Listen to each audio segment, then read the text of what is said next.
2024-25 वर्ष पर पाखापाखि 80 कोटी टंकार बजेट प्रस्तुत करिछि पारादीप पौर परिषद। शनिवार आयोजित बजेट अधिवेशन में साधारण लोकों मतामत को नहीं विकसित पारादीप गठन को दृष्टि रखी बजेट प्रस्तुत करा जायछि। এই बजेट्रे शुद्ध पानीय जल, ड्रेनेज सुविधा, वर्षा जल निष्कासन, स्मार्ट पार्क, रास्ता, विद्युतीकरण, स्वतंत्र ट्रक टर्मिनाल भली गुरुत्वपूर्ण प्रसंग को प्राधान्य दिया जायछि। पौर अध्यक्ष बसंत कुमार बिस्वाल अध्यक्षतार अनुष्ठित यह बजेट अधिवेशन में पारादीप विधायक तथा शिल्पमंत्री संपत चंद्र स्वईं, जगतसिंहपुर सांसद विभूप्रसाद तराई समेत समस्त पारिषद और निर्वाही जंत्री उपस्थित थे।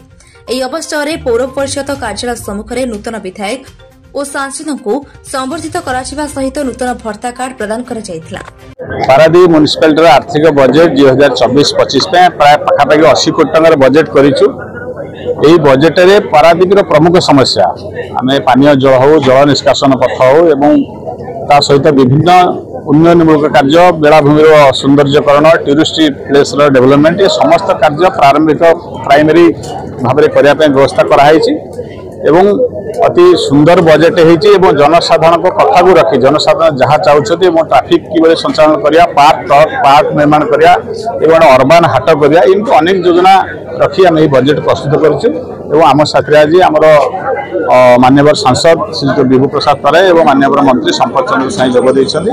ताकर सहायता रहिले पारादीपर विकास आहरी सहज सरल सुंदर हम और पारादीपर सहर विकास भी आम समझे मिलिस काम।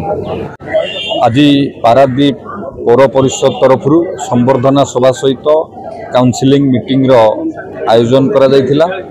आज ये बैठक रे समस्त काउंसिलर एवं म्युनिसिपालिटी समस्त अधिकारी समस्त उपस्थित थिले।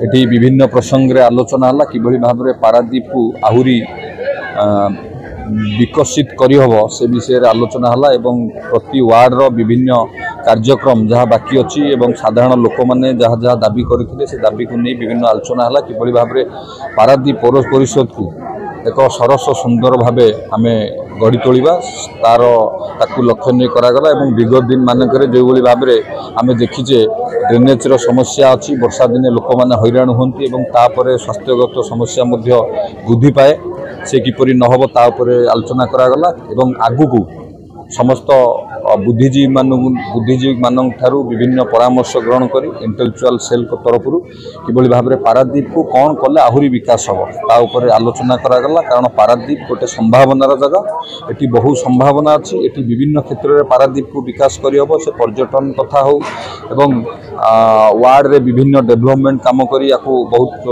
विकासमूलक करहब। तो से विषय आलोचना है। निश्चित भाव में आगू राजनीति ऊर्ध्वर रही समस्त मिलमिशी काम करी पारादीप को एक आहुरी विकास किपरि करी हबो सेति प्रति समस्त काम करियो। ब्यूरो रिपोर्ट ओम टीवी ओडिया।